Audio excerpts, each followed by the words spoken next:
I'm back. I only read one book in June. It was the Brothers Karamazov. It was, this was May. Now it's June. It was an absolute project. It was like all I read for the whole month. I also read James Baldwin, what's it called? The Fire Next Time or something. And that was good. A nice light break from this.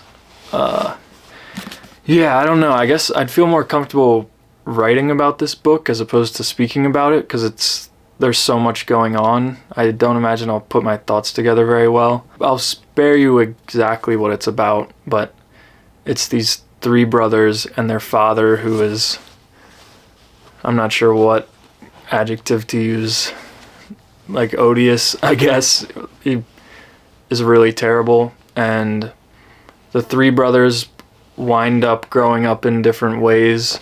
I saw someone relate it to Plato's three souls that people can have, like the thinking soul and the earthly soul and then like the spiritual soul. So the youngest is Alexei, and he's kind of the golden one, like perfect and spiritual and I guess in a way naive. And then there's Ivan, which is the middle brother, and he's like an intellectual and an atheist. And then there's Dmitri, which I guess represents bronze or the earthly soul, like desire. And the book is very expansive. It covers so many aspects of the human condition. I really liked it, but paragraphs would span multiple pages. There was one paragraph that lasted 8 pages, and I was like, all right. So it did take me a while. There's one, I'm only gonna read one quote. This should be like a spoiler-free review in its whole, but this quote is on page 20, and this was when I was like, all right, I definitely gotta read this book. There was something in him that convinced one, that he did not want to be a judge of men, that he would not take judgment upon himself and would not condemn anyone for anything. It seemed even that he accepted everything without the least condemnation, though often with deep sadness. And I related to that. I relate to that so much. Maybe it's partially what's driven me into public health, but I couldn't really put words to it like that. So I read that and was like, okay, yeah, Dostoevsky can definitely tell me some stuff.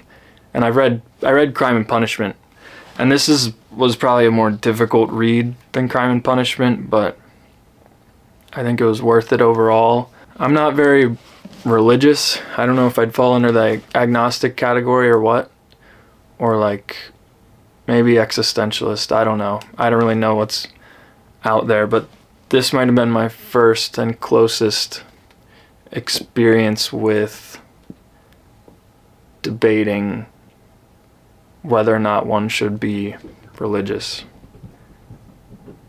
The way Dostoevsky writes about it is very impressive. Hold on, my dog's coming in. Say hi, Blizzy. Yep, Blizzard. Yeah, so there's the whole religious aspect that really interested me. The crime part didn't interest me that much. I've just never been into crime stuff. But the philosophical aspects that Dostoevsky gets into during the crime sections were interesting and kept me reading. The Grand Inquisitor, which is like another story that's tucked away in here, was really good. I'm pretty sure people back then got paid for length, so it makes sense that the book is so long.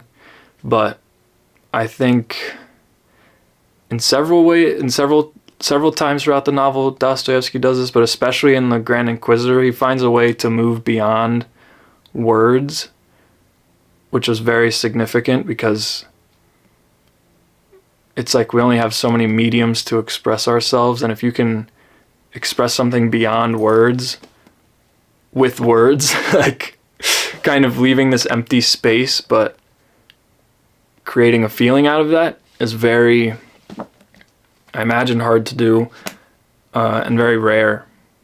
So I very much like that in this book. Yeah, I'm really feeling like there's so many things to talk about that I don't really know which ones to talk about. There's romance and murder and ethics and how one should live. Yeah. A long time ago, I read about the different types of children that come out of dysfunctional families.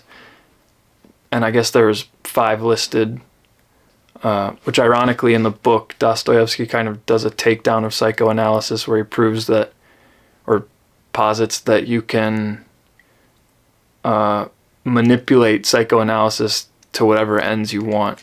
But anyways, those 5 archetypes reminded me of these 3 archetypes.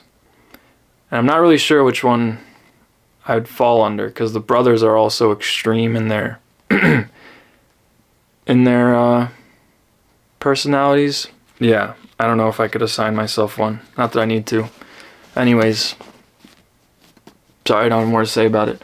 And then I got some books at the book sale. I actually got 2 movies that I'm going to start with. There Will Be Blood. I've already seen this. It was really good. I wanted to start like a physical media collection of CDs to save myself from streaming services. So that's my first one. And then Portrait of a Lady on Fire is like one of my favorite movies. I watched it a few months ago, and this was recommended alongside it. Amelie. So yeah, I plan on watching this. And then books. I got The Portrait of an Artist as a Young Man. I didn't realize that I already had it in this collection of Irish authors. It's like 5 stories from Irish authors. I didn't realize I already had it, so my bad. And then the Iliad. I've heard that the Lattimore translation is good. Hopefully that's correct.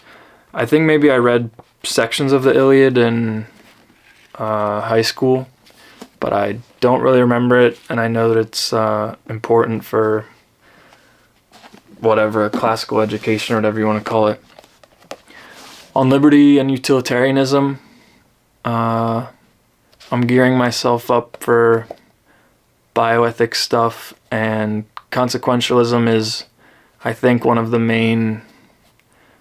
2 cores next to deontology that people use to argue for certain ethical stuff. So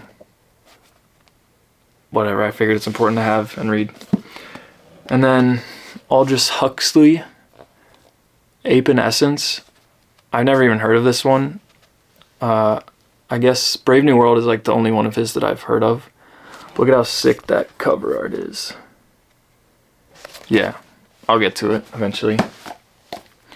I've read basically all of Hemingway's works, but I've never even heard of this one, Green Hills of Africa. It's super sick. It's got this red pages. It probably smells good. I have no idea what it's about. Whatever. And then In Our Time by Hemingway, I've heard of this one. It's another one I haven't read. Yeah. Cool cover as well. It's like a river runs through it. And then I'm reading Civilization and Its Discontents, so I figured it would be good to get some more Freud. This is an interpretation of dreams. I've heard interesting things about this. I know Freud can be so whatever. He's kind of like a revolutionary with his psychoanalysis, but at the same time he'll go into these crazy ass theories that are likely wrong. And then I have a really shitty copy of A Confederacy of Dunces, and there was this nice copy there, so I got this hardback cover. I tried to read A Confederacy of Dunces and made it like maybe 50 pages and didn't like it, but I'm gonna try again. Yeah. If anyone has any questions about the Brothers Karamazov or has read it and wants to discuss it in the comments, I'd be happy to do that, because I feel like I have more to say, but I can't find the words. I think that's why I'm attracted to writing, is because I can sit there and mull over it forever. But anyways, Yeah, that's it. See ya.